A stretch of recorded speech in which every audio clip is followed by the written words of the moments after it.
In keeping with the theme from last week's video of jigs that I should have built earlier, I'm going to be making a jig this week that's going to help me drill angled holes at the drill press. Yes, the table on my drill press does tilt, and that's how I drilled the angled holes for my dowel guitar rack. But there were a few problems with this. The bolt to adjust it is kind of annoying to reach, and it was hard to set it up perfect.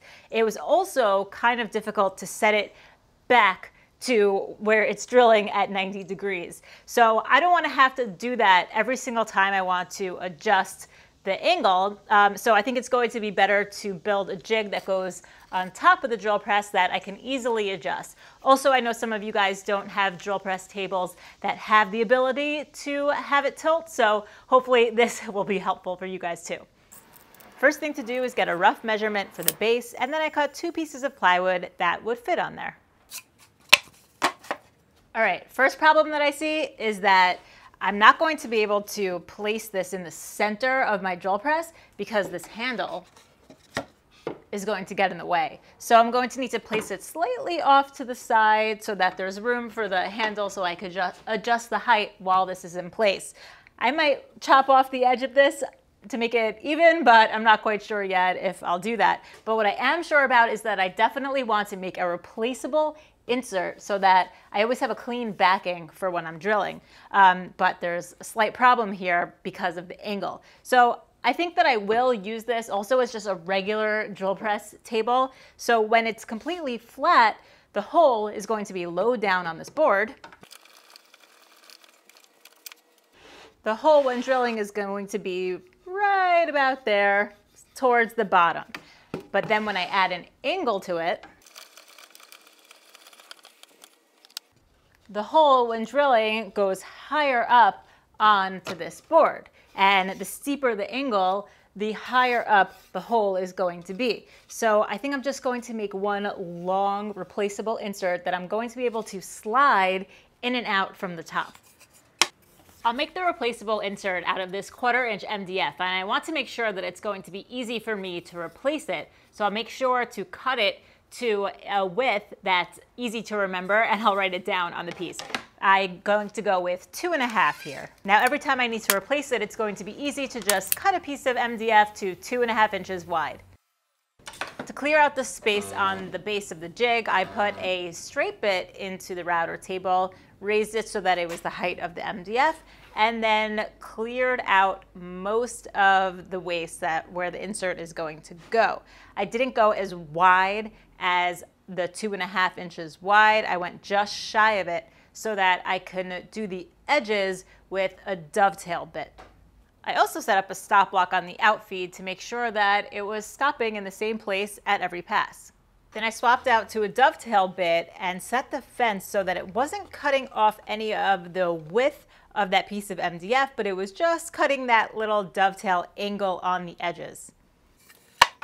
Now I'm going to do something at the router table that I really don't like to do. I need to do a climb cut because I need to create that dovetail shape on either end of this opening over here. So on this side, I'm going to be okay because the direction that the bit is spinning in, it's grabbing the wood in the correct direction and it won't pull or grab. But if I try to do it on this side, the bit is going to want to pull and yank the whole workpiece that way. So I really don't love to do it like this. Maybe I could, hold on. Okay, so change of plan. When I do it on the other side, I'm going to do like a plunge and then slide so that the rotation of the bit is going in the correct way for pushing a piece along at the router table. Okay, cool. I decided to do that plunge cut one first because this is going to be a process of having to adjust the fence slightly to get that MDF piece to fit. So I want to be able to easily adjust it. So that's what I did on the second pass, which is a more regular router table cut. And now for the test fit. Super satisfying.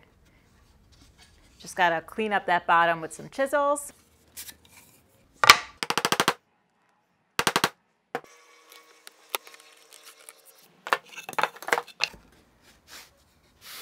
Oh, yeah. Okay. Sweet. before moving on, I just need to address my drill press. Not sure if you noticed before, but when I was adjusting the height, it's not really moving so smoothly. So time for some maintenance. If you've seen some of my previous videos, you might have seen this product before. This is WD-40 Specialist Dry Lube with PTFE. This is the only lubricant that I'll use in my tools because it doesn't attract sawdust. The first step is to clean everything to make sure all the sawdust is removed. I use this little blower to try to get rid of as much sawdust as I possibly can. And then I use WD-40 Specialist Cleaner and Degreaser to clean up the rest of the parts. Then all I have to do is spray some WD-40 Specialist Dry Lube on the post and any moving parts. I even spray it inside the chuck. And that's all there is to it. Just like it says in the name, it's going to dry in a matter of seconds, leaving no residue behind that sawdust can cling to, which makes it perfect for a shop that's filled with sawdust. And now my drill press is moving like the day I purchased it. So if you guys want some more information about WD-40 Specialist Dry Lube, I'm going to leave a link down in the description box below. Moving on to the fence pieces, I took a piece of poplar and planed one edge just to make sure it was really straight, and then used the actual jig to make a mark for how long to cut the pieces. Now this next part is totally optional. I want to make these fences movable and adjustable in either direction, so I'm going to install some T-track. I have some left over from another jig, so I'm just going to use it. There's a few ways that you can make dados to go into here. One by using a router bit that's the exact same size as the T-track, or by using one that's smaller, taking multiple passes, and you could do this at the router table or with a handheld router. I am going to experiment with the Origin because it's still new to me, so I want to see if I can use it for this application. Without having to go to the computer at all, I could design this on the Origin itself. So I made a grid based on the workpiece that I had, and then I just created rectangles that were the shape of the T-track. And I placed it on the grid that's on the workpiece, and then just made the cuts. This thing is so cool. So I just did multiple passes and then did a slight offset as the last little pass, just so that the T-track fit perfectly. For the fence that's going to go on the side, I'm going to be able to slide it on and off of the T-track from the edge of the workpiece. So I just squared up the inside of that cut so that the T-track is going to fit nicely in there. But the T-track on the bottom part of the jig, I'm not going to be able to slide the fence on and off from the bottom edge because I'm going to be using a hinge on that bottom. So I left a slight gap in there, and I just left that opening rounded off, and then I took the T-track and screwed it into place.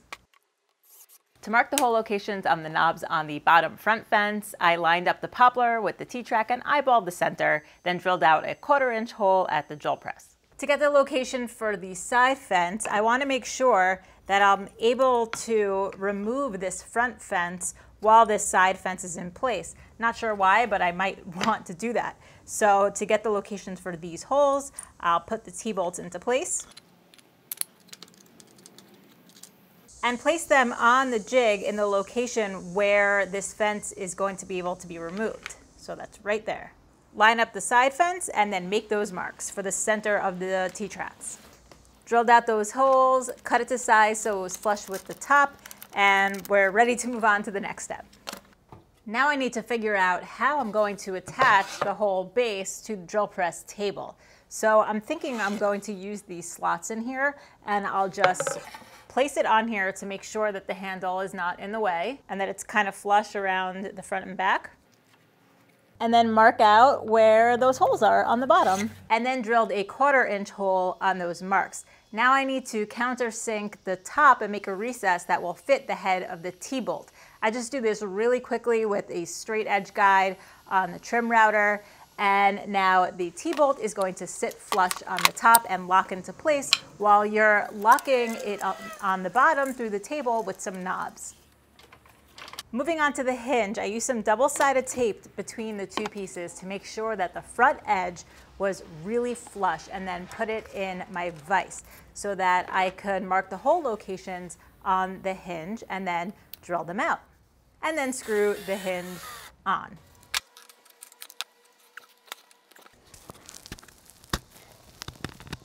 I forgot about the double-sided tape.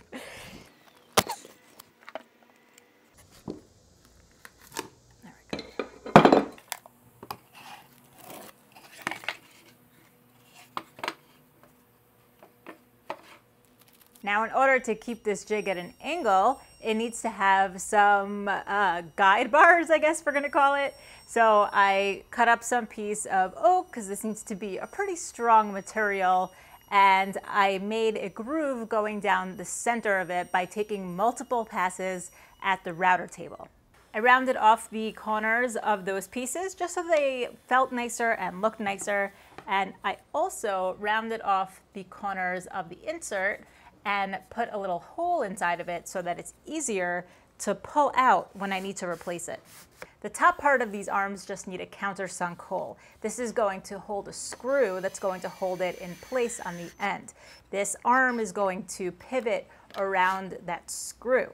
And the bottom of this is going to be the adjustable part. That's what's going to ride along the groove that I made on the router table. So I'll put some threaded inserts into the edge of the plywood, and after those are locked into place, I can use some threaded knobs and lock those arms at whatever angle I need. One last little feature, I want to be able to easily set the angles on this jig, so I got a cheap little plastic protractor from Amazon, and I sliced it in half at the bandsaw, and then I used a 30-degree angle block to set it into place. I made sure that it was lining up at 30 degrees, and then just used some CA glue to attach the plastic to the side of the plywood. I'm hoping that this will stick. We'll see. Now I just have to put those adjustable arms back on with the screws on top and the knobs on the bottom, and it's time to test this out.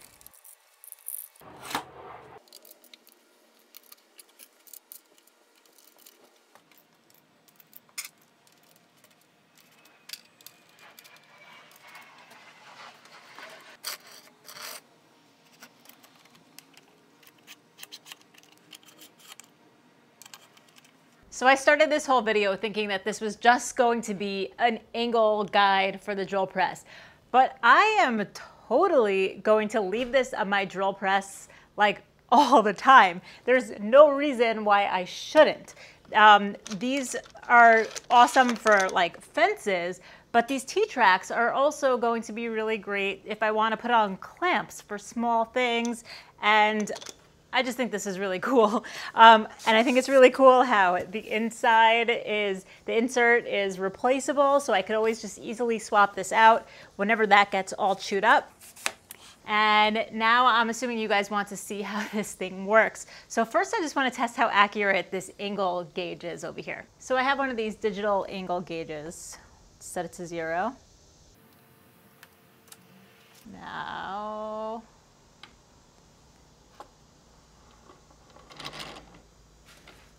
I'm going to move it to 20.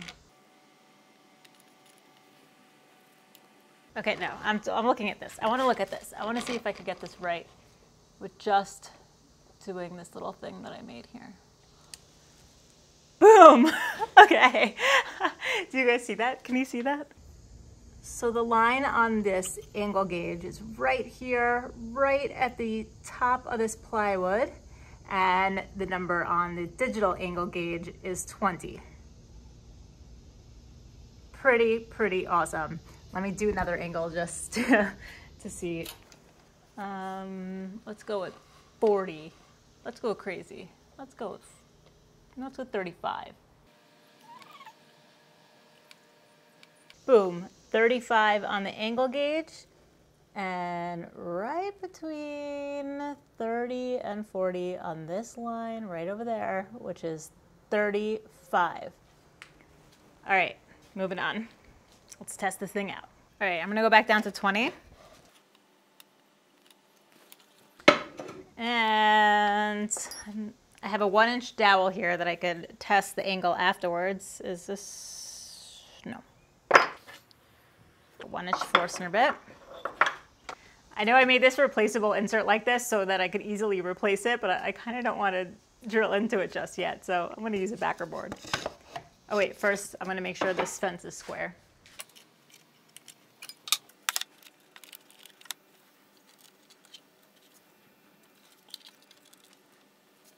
Ready?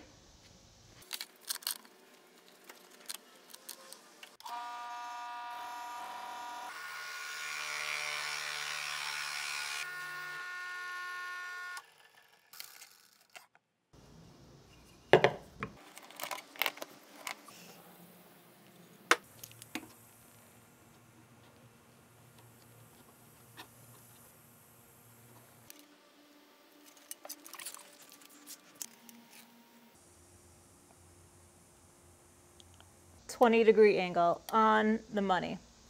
Awesome. All right, so I think this jig came out pretty cool.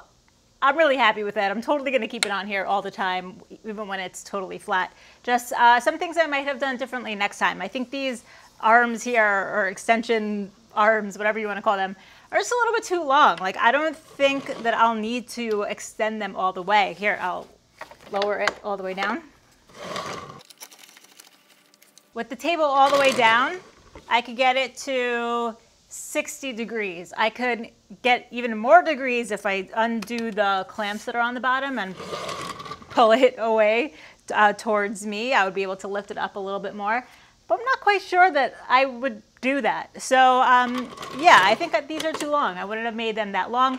What I might do is lop off the end and then just fill in that little 1/4-inch gap with some wood, and then reshape the end, and then it will be shorter. So that's one thing to note. Also, I have my drill press at the end of my table here, so there's a room for these arms and nothing gets in the way of them, but be aware of that if you have a drill press that's like in the middle of your table. What else? What else? Oh, I love that these T-tracks are also going to be awesome for clamping. So just get a clamp in there. Like, you don't only have to use it with these fences. So it's really awesome for small pieces. And I am just really happy with this. I don't know if you've seen a lot of my other videos. Where is it? Where is that? Here. This is usually what I put on the bottom of my drill press, and it gets kind of eaten up, and I just keep like replacing this, and I have to clamp this and then clamp something else.